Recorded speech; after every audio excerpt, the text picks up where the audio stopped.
Ever have one of those days where you feel like your body and your mind are just speaking two totally different languages? Maybe it's a physical ache one day and then a wave of anxiety the next. And it's so easy to think they're completely separate problems. Well, today, we're going to dive into that incredible, invisible link that ties them together. And we're going to do it through one person's really powerful story. All right, let's get into it. So our story kicks off with a feeling a lot of us can probably relate to, right? That low hum of anxiety that's just kind of always there in the background.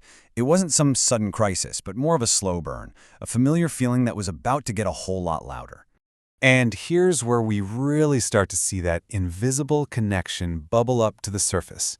It all begins with what seems like a simple, straightforward physical issue.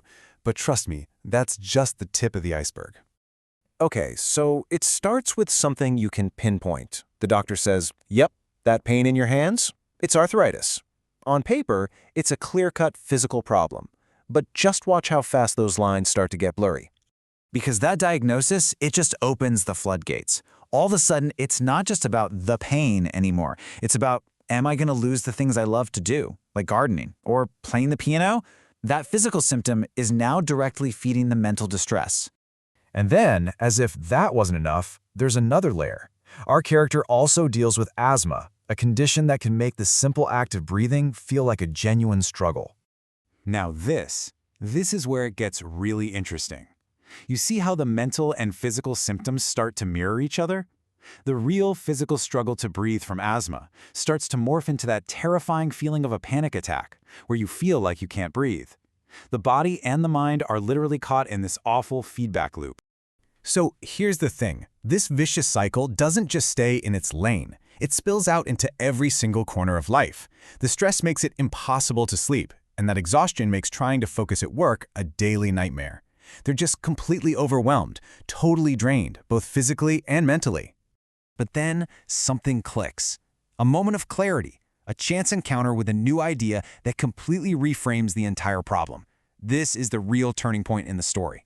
You know, they're just watching a news report one night, and an expert, a Dr. Ellen Welch, asks this simple but honestly revolutionary question. And it just hits them. It had never even occurred to them that these two things they were treating separately, with different doctors and everything, were actually part of the exact same system.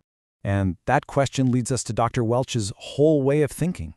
She basically argues that if we want to solve the problem, we first have to totally rethink what we even mean when we say the word health. This is the absolute heart of her argument. Most of us, right, we think, well, I'm not actively sick, so I must be healthy. But Dr. Welch says, hold on, that's like saying your car is fine just because the check engine light isn't on. It's a really, really limited view. So instead, she defines health as our resilience. It's our ability to bounce back, to adapt when life throws a curveball at us, whether that's an illness, losing a job, or any other struggle. See, health isn't a static thing, it's a dynamic ability.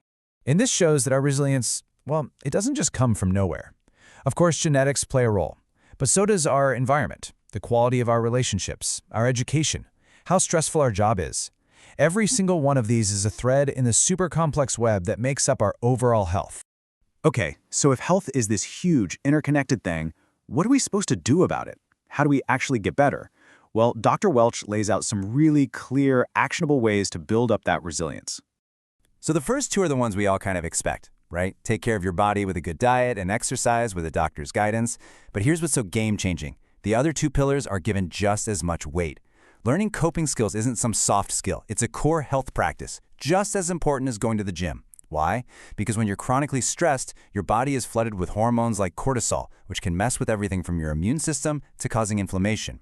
So managing stress is a direct physical health intervention. And nurturing your social connections, that's not just a nice thing to do. It's a fundamental biological need. It's all about building a toolkit that strengthens both your mind and your body at the same time. So, with this whole new perspective, let's go back to our character and see how they actually put this into practice. This is where the theory becomes real transformation. And that's the light bulb moment. The stress wasn't just a feeling, it wasn't a side effect, it was a core health problem that was affecting every single part of their life. And by finally seeing it as one big integrated issue, they could finally start to fix it in an integrated way. And here's the practical roadmap they took. Notice it's not an either-or situation. It's about combining physical care from a doctor with mental care from a therapist.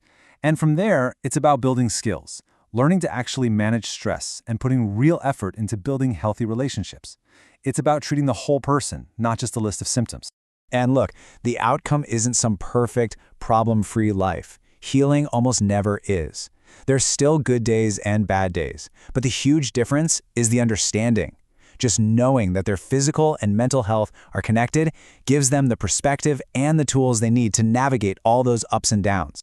So that really leaves us with a final question to think about. After hearing this story, how do you see your own health? Do you see it as a bunch of separate parts, or as one interconnected system, where your mind and body are in a constant conversation? Because understanding that link, that might just be the key that makes all the difference.